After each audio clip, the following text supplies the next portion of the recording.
Acar kedondong, wow, segernya. Rasanya asam, manis, mantap.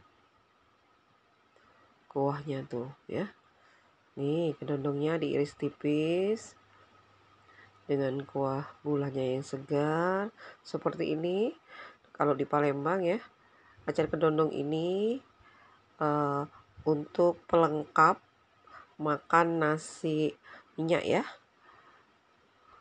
Nasi minyak itu salah satu varian makanan khas Palembang, masakan Palembang ya.